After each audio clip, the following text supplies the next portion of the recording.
Eu sou o pastor Marcelo Cardoso e nós estamos aqui hoje para estudarmos a lição da Escola Sabatina. Eu sou o pastor Elmer Guzman, colega do pastor Marcelo, e juntos trabalhamos aqui no Instituto Adventista Paranaense. Mas antes de começarmos essa lição, vamos convidar a presença do Senhor para estar conosco. Convido você a fechar os seus olhos onde você estiver, para termos uma palavra de oração.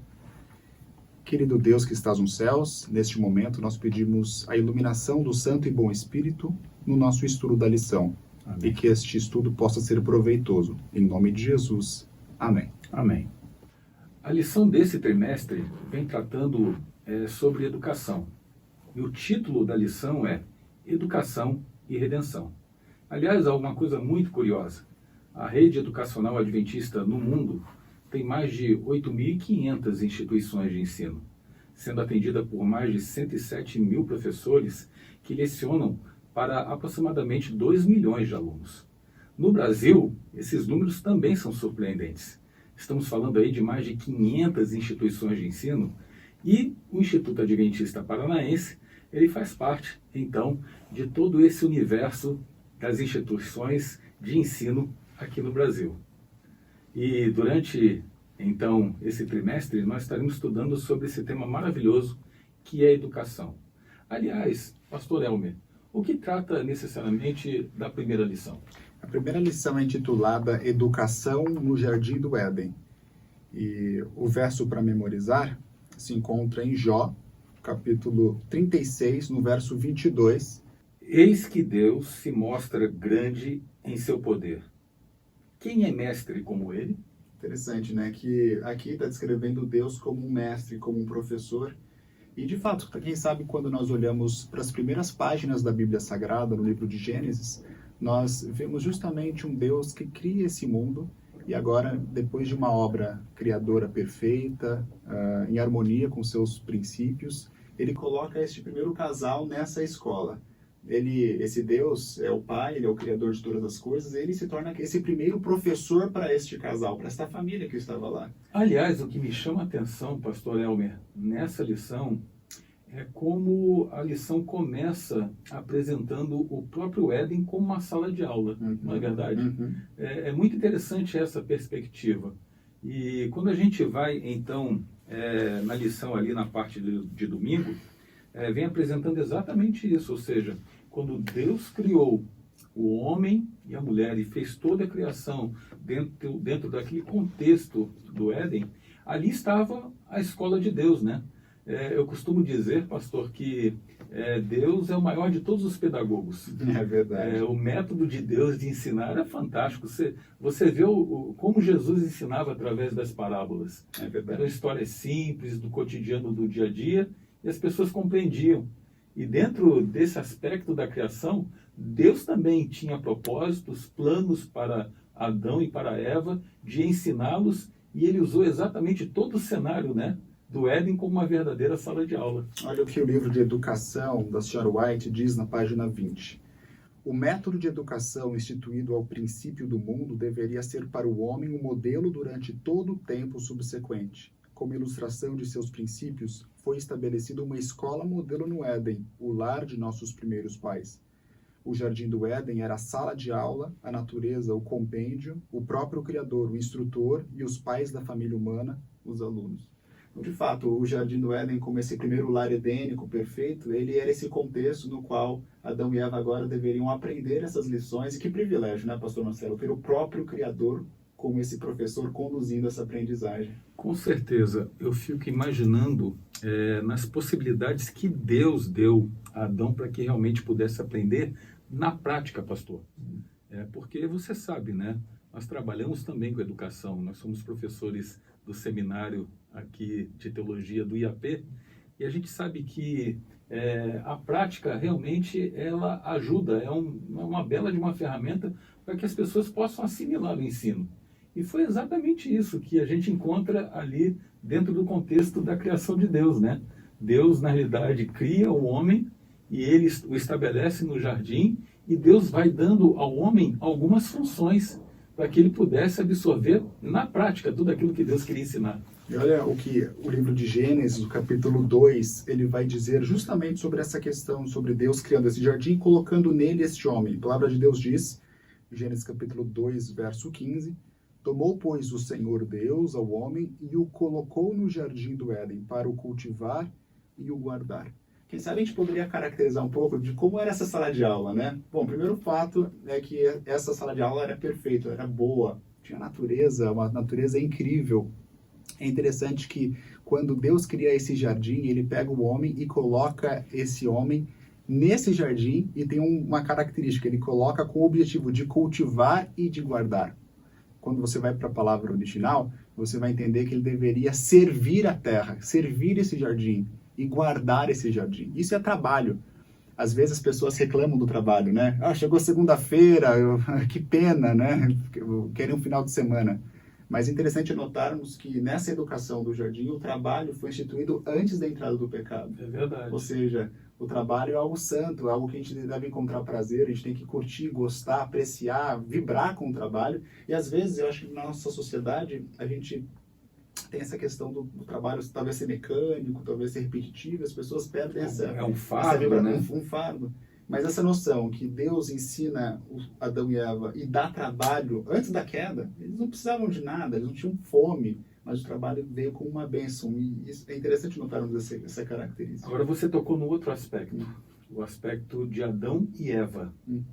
Ou seja, o fato de que Adão, em algum momento, se sentiu sozinho, né? Ele viu que os outros animais, eles tinham ali a sua parte feminina.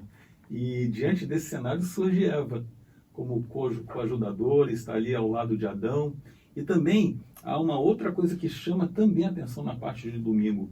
É o fato de que o Éden, o jardim, ele se torna ali aquele lugar de adoração, de busca e de comunhão com Deus.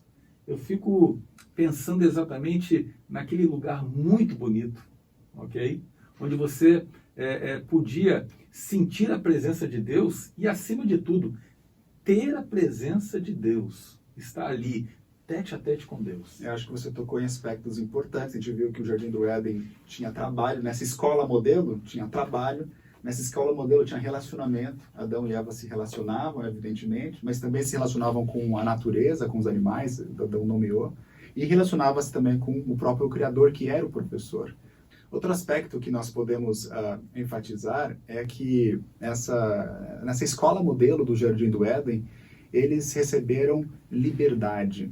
A palavra de Deus diz, em Gênesis capítulo 2, verso 16, e o Senhor Deus lhe deu esta ordem, de toda árvore do jardim comerás livremente, mas da árvore do conhecimento do bem e do mal não comerás, porque no dia em que dela comeres, certamente morrerás. Então veja, as pessoas às vezes leem essa primeira parte e pensam, poxa, Deus está proibindo, colocando um limite. Mas o que o texto diz? De todas as árvores vocês vão comer livremente. Eu acho que o Tiago ele tem um texto, né, que essa lei é uma lei da liberdade.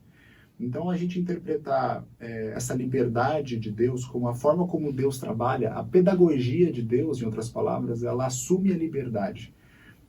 E essa liberdade, evidentemente, não é uma liberdade libertária, no sentido sem restrições, sem limites, mas é uma liberdade plena que possibilita Adão e Eva desenvolverem todos os seus potenciais, sua autonomia, sua autorrealização.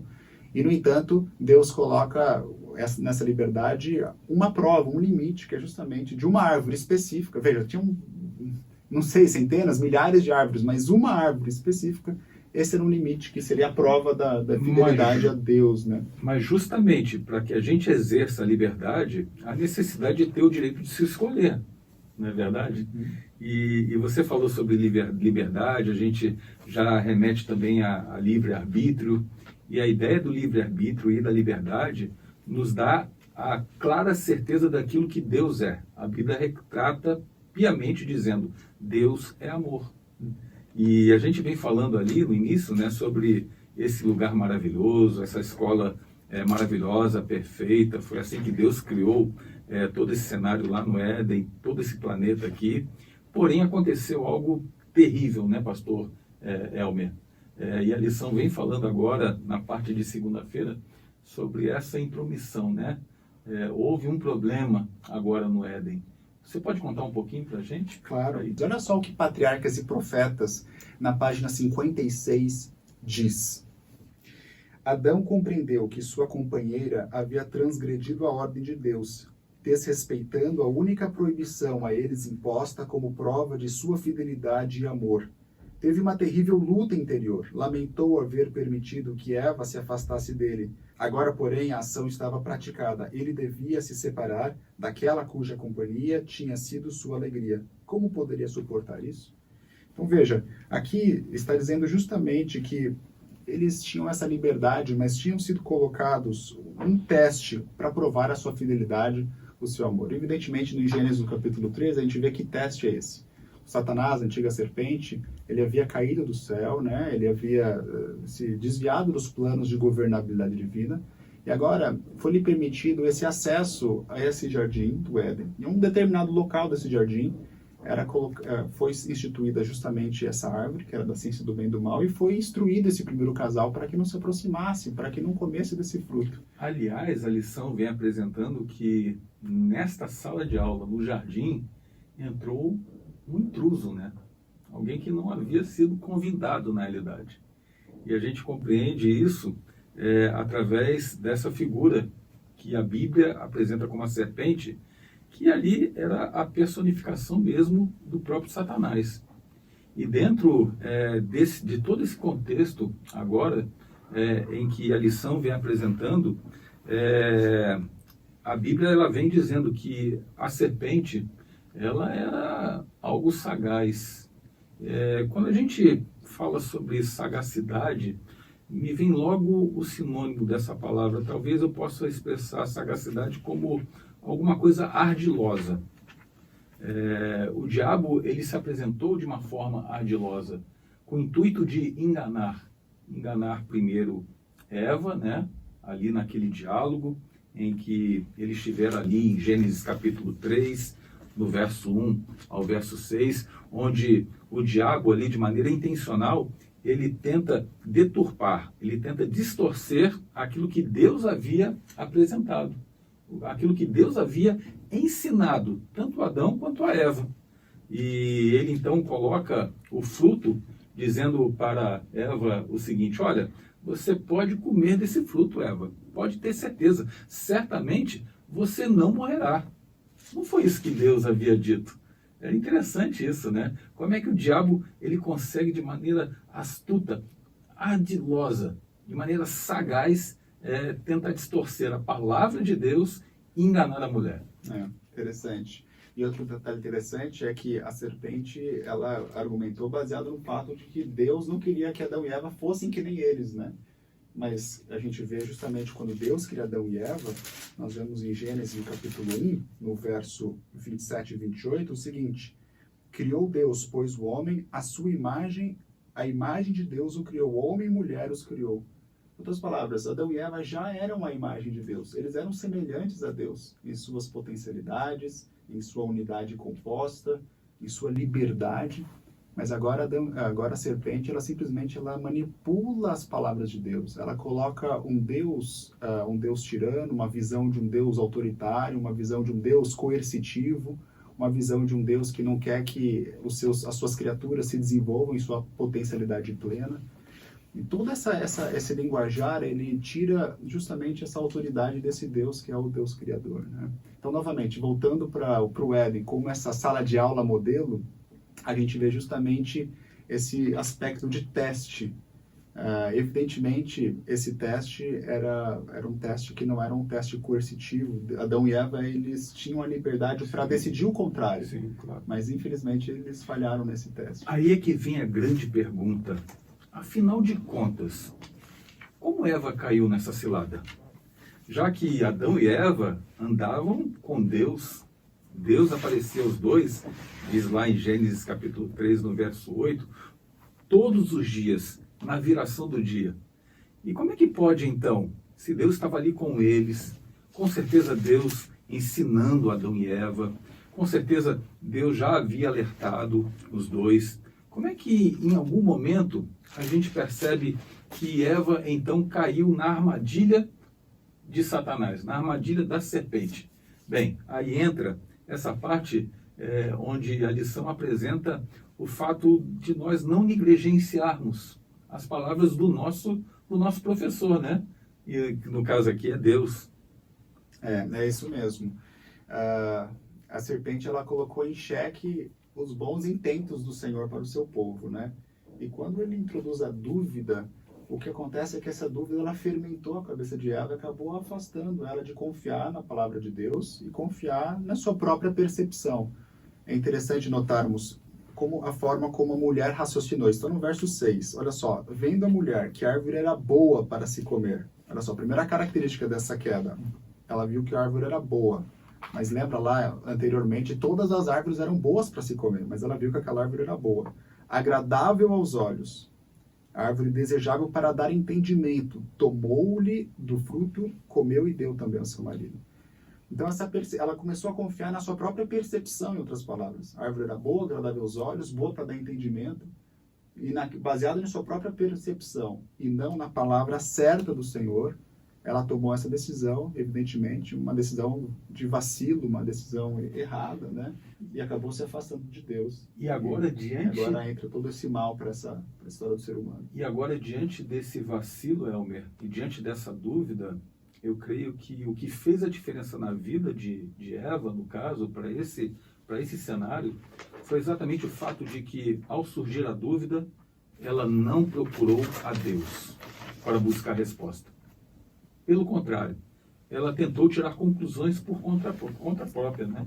Ou melhor, ela quis buscar resposta, ou aceitou a resposta daquilo que o diabo havia colocado. E quantas vezes isso acontece com a gente? Quantas vezes nós nos deparamos com algumas dúvidas que surgem em nossa vida? E daqui nós já podemos tirar uma grande lição, Elmer. Quando essas dúvidas surgirem, e eu vou te dizer, é muito normal isso, entenda, o melhor caminho que nós temos é procurarmos a Deus. Agora, Elmer, a atitude de Eva foi essa. Ela teve dúvidas e não buscou a Deus. E Adão, quando ficou sabendo? Qual foi a atitude dele? Adão, igualmente, né? Ele temeu, ficou muito temerário, evidentemente, pela decisão de Eva. Ele amava muito Eva. Ele poderia ter a liberdade de não fazê-lo, de não comer do fruto, porque ele sabia o que Deus tinha dito. No entanto, aquela citação do Patriarcas e Profetas diz, né, que ele mesmo sabendo da vontade de Deus, ele foi e usou sua liberdade de forma inapropriada. Deixa eu te fazer uma pergunta agora, passando talvez por uma outra parte da lição, Elmer. Você já foi expulso da sala de aula alguma vez na sua vida? Confessa agora. Eu não me recordo, mas possivelmente, né? Então já foi, né? Então, quando a gente vai a esse cenário agora do Jardim do Éden, olha que coisa interessante. Os dois caem. Os dois caem em pecado. E os dois estavam na sala de aula de Deus. Deus era o professor, um privilégio tremendo.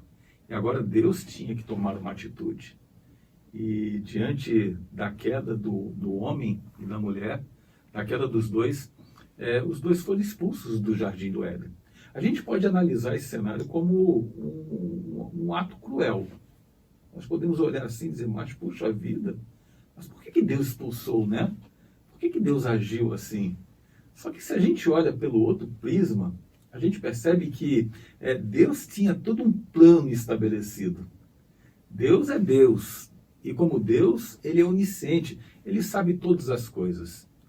E nós percebemos claramente na Bíblia que Deus já havia estabelecido um plano. Agora um outro plano. Nós estamos falando agora do plano da redenção. Fala um pouquinho para a gente sobre isso aí. O plano da redenção é a maneira como Deus tem de emendar esse vacilo do primeiro casal, de desobedecer o caminho de Deus. E o plano da redenção, através do próprio Deus, né, através do Senhor Jesus Cristo, que é o Filho de Deus, é a maneira como ele tem de resgatar esse original divino, perfeito, puro, harmonioso, restaurando no ser humano a sua imagem e semelhança, né? Com a queda moral do ser humano, o ser humano teve um esfacelamento dessa natureza verdadeira que ele tinha. E agora o plano da redenção é a forma como Deus ele restaura o ser humano. Como que isso acontece? É um plano misterioso. Nós não sabemos como Deus se faz homem para resgatar o ser humano. Mas o fato que as Escrituras dizem que ele o fez na pessoa do Senhor Jesus Cristo. E agora, não apenas esse plano da redenção ele é confiado e oportunizado para os homens aceitarem essa oferta gratuita de salvação, quanto a educação cristã, que é a forma como Deus ele tem para se relacionar com a gente, ela tem esse propósito de restaurar essa imagem de Deus no ser humano, que a gente viu em Gênesis 1:27, que a gente foi criado à sua imagem, e agora essa restauração é parte desse plano divino. Então, a restauração no aspecto individual, pessoal da humanidade, mas Deus ele quer restaurar a própria natureza, né? Que geme, Romanos 8 vai falar, que geme, que anseia a restauração de todas as coisas. O fato é, pastor Marcelo, que quando a gente olha ao nosso redor, a gente vê as coisas num estado complicado, caótico. Olha para a sociedade, você vê os seus problemas. Você olha para a natureza, você vê os seus problemas. Você olha para dentro, você vê que existem problemas, ambiguidades, né? Essas inclinações negativas que a gente tem por causa do pecado. Então, o plano da redenção é a forma como Deus ele tem para resetar, para dar um restart de fato, né? E restaurar as coisas para o ideal divino. E quando a gente pensa aplicando isso para a educação, a gente vê exatamente isso, que a educação ela é redenção. Em outras palavras, o propósito da educação, que é relacionamento, que é intimidade, que é trabalho, que a gente viu até então, é justamente redimir, restaurar, elevar a natureza do ser humano novamente. Evidentemente, essa elevação, ela começa aqui, mas termina, na verdade não termina, né? Nós vamos estar aí por toda a eternidade numa escola do Senhor, aprendendo seus planos de salvação para nós, seus planos de amor. Então, pela maneira como você menciona, pastor Elmer, é muito interessante a gente enxergar o plano redentivo de Deus como um plano de restauração. Restauração do homem à imagem de Deus. E eu quero, assim, juntar exatamente esse teu pensamento com um texto que há na Bíblia aqui, e é o texto de 2 Pedro, capítulo 1, verso 3 a 11, né? Onde nos dá essa ideia clara de que, através de Cristo, nós somos verdadeiramente transformados. E ele coloca o fato de que a nossa fé aumenta, né? Nós também começamos a praticar a perseverança, o conhecimento e, o mais importante, o domínio próprio, né? Porque a partir do momento em que o pecado entrou neste mundo através dos nossos primeiros pais, nós começamos a experimentar exatamente esse lado mal, né, que envolve o pecado. Mas, se tratando aí da parte de quinta-feira da lição, a lição vem falando sobre aqueles que desprezam a autoridade. Conta um pouquinho para a gente, pastor. Há consequências quando a gente despreza a autoridade? Obviamente, nós já vimos, né, que Deus ele tem suas leis, mas a sua lei ela não é coercitiva primariamente. É claro, toda lei tem seus limites, ele põe limites. A gente já viu que Deus deu toda a árvore livre para que pudesse comer de forma livre. Então, Deus ele trabalha com a liberdade, mas essa liberdade não é libertária no sentido de não ter limites, ela tem seus limites.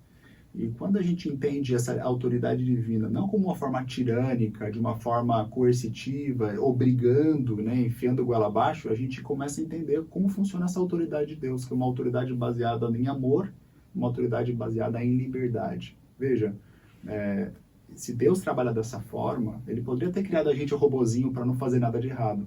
Mas se ele criou a gente com potencialidade de negar o próprio Senhor, veja, Deus é onipotente. A gente pode negar um Deus que é onipotente. Imagina que coisa complicada. Deus pode fazer todas as coisas, mas Deus cria a gente com a capacidade de negar um Deus que pode fazer todas as coisas. Então, como funciona essa autoridade? É uma autoridade, obviamente, baseada em amor, que é a sua natureza, né? Deus é amor. E, evidentemente, esse amor ele só pode existir se ele estiver arraigado no solo da liberdade. Agora, o amor, para ser amor, em outras palavras, precisa de liberdade. Não existe um amor coercitivo. Eu não posso obrigar minha esposa a me amar.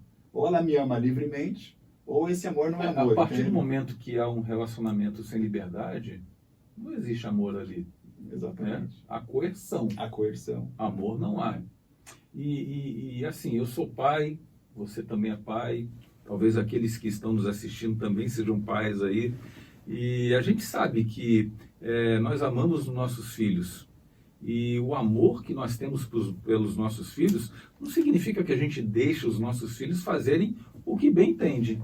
Não é verdade isso? Exato. Porque a gente, como pai, a gente sabe o que é melhor para os nossos filhos. Às vezes falta aos nossos filhos maturidade que nos sobra. E nós, às vezes, olhando certas situações que acontecem na vida deles, nós não podemos deixar eles fazerem o que eles bem entenderem, né? Nós precisamos exercer esse papel, que é o papel do pai, o papel da autoridade, o papel de colocar limites. E sabe que outro dia eu estava lendo um artigo que dizia exatamente isso. As crianças que são criadas de uma maneira, de uma forma assim, mais liberta, mais solta, mais livre, entre aspas, são crianças que não são felizes. E aí o articulista ele vai trabalhando, então, aquele texto dizendo assim, essas pessoas não são felizes por uma razão, porque no fundo elas entendem assim, bem, o meu pai não se preocupa comigo, o meu pai deixa eu fazer o que eu bem entendo, o que eu bem entendo, então assim, ele não se preocupa comigo, ele não está nem aí para mim. E a gente compreende exatamente isso, né? Quando Deus estabeleceu seus limites, não foi para que ele subjugasse o ser humano, mas porque ele, como Deus, ele sabe o que é melhor para a nossa vida. É interessante que lá em Gênesis 2, a gente viu, Deus coloca Adão e Eva no jardim e dá um propósito para ele. Vocês vão trabalhar, vão servir a terra, vão guardar a terra. Em outras palavras, vocês vão cultivar. Então, é interessante Deus, ele não coloca Adão e Eva e fala, agora você faz o que você quer fazer. Ele coloca Adão e Eva e dá um propósito para Adão e Eva. Então, essas são as formas que Deus ele consegue colocar esses limites, mas ainda potencializando as decisões de Adão e Eva. Deus poderia dar, por exemplo, os animais com os nomes dados já, mas Deus convida Adão para ser um corregente dele. Você vai administrar esse negócio junto comigo, Adão. Então, ele empodera Adão, em outras palavras, para ser um vice-regente, para trabalhar junto com ele. Interessante, Deus é criador, agora Deus fala para Adão, crescer e multiplicar, você vai ser um criador junto comigo. Então, nesse sentido, a gente vê que Deus é livre para criar, Deus poderia não ter criado, mas agora Deus cria Adão e Eva com liberdade, e essa liberdade não é uma liberdade libertina, como você mesmo disse, né, de um pai e uma mãe que fala, faz o que quiser, e essas pessoas acabam não se tornando bons cidadãos, geralmente, né? Verdade. Mas é interessante, pastor Marcelo, que a palavra de Deus diz em 2 Pedro, capítulo 2, que em um momento haveriam falsos profetas, olha o que diz, 2, verso 1. Assim como no meio do povo surgiram falsos profetas, assim também haverá entre vós falsos mestres. Eu paro aqui. Em outras palavras, na igreja cristã, no meio das pessoas, do povo de Deus, haveriam mestres, ou seja, professores verdadeiros, mas também haveriam professores falsos mestres. E agora a gente tem que ter sensibilidade para entender que mestre é que mestre. Então a gente não pode acreditar em tudo que a gente vê, né? E aqui no verso 10 de 2 Pedro vai dizer, especialmente aqueles que seguindo a carne, andam em imundas paixões e menosprezam qualquer governo, ou qualquer autoridade, ou qualquer senhorio. Então, eu acho que é importante nós notarmos que Deus é um Deus de ordem, é um Deus de decência, é um Deus que dá liberdade, mas estabelece limites. E quando a gente reconhece esses limites, a gente vive mais feliz, porque Deus, conhecedor e criador do ser humano, ele sabe até onde o ser humano pode ir sem se machucar. Então ele coloca esses limites com o nosso melhor intento, com as melhores das intenções, conhecendo a nossa natureza. Então, pastor Elmer, e você que nos assiste, nós podemos aqui resumir a lição através de algumas partes. A primeira delas é entender exatamente que Deus é amor. E Deus, sendo amor, ele estabeleceu a maior de todas as salas de aula para ensinar as suas criaturas. No caso aqui, Adão e Eva. E a gente compreende que Deus fez isso por amor a eles. E Deus deu oportunidades para que eles pudessem trabalhar, aprender, se desenvolver como seres humanos. Porém, essa sala de aula, que era uma sala de aula perfeita, imaculada, sem pecado, teve a intromissão. A intromissão de um agente que ali se coloca na forma de uma serpente, mas era a própria personificação de Satanás, né? E a gente, então, começa a trabalhar o aspecto do posicionamento primeiro de Eva, diante de alguns questionamentos. E aqui vai uma grande lição para a nossa vida. É o fato de que quando o diabo coloca certas dúvidas em nossa cabeça, nós não devemos buscar essas respostas através das nossas próprias concepções humanas, mas nós devemos ir ao assim diz o Senhor, a palavra de Deus. E dentro desse cenário, então, a lição fecha com a necessidade de compreendermos a importância que as autoridades têm, principalmente a autoridade divina, e simplesmente nos sujeitarmos a ela, entendendo que Deus sabe o que é melhor para a nossa vida. Espero que você tenha aproveitado essa lição e que você possa, então, colocar em prática tudo aquilo que a gente aprendeu hoje. Que Deus te abençoe. Vamos fazer uma oração? Senhor nosso Deus, muito obrigado por todas as coisas e obrigado, Pai, porque entendemos que Tu és o nosso Deus e o maior de todos os professores. O Senhor nos criou e, acima de tudo, Pai, mesmo diante do nosso erro, o Senhor preparou, Senhor, um plano todo especial para nos restaurar. E Deus seja louvado por isso, o Teu nome seja exaltado por causa disso, Pai. Neste momento queremos nos colocar em Tuas mãos. Queremos fazer a Tua vontade. E quando surgirem dúvidas, Pai, que a cada momento venhamos a lembrar de que necessitamos Te procurar em primeiro lugar. Seja conosco, dirija a nossa vida, é o que eu te peço por Jesus. Amém. Amém.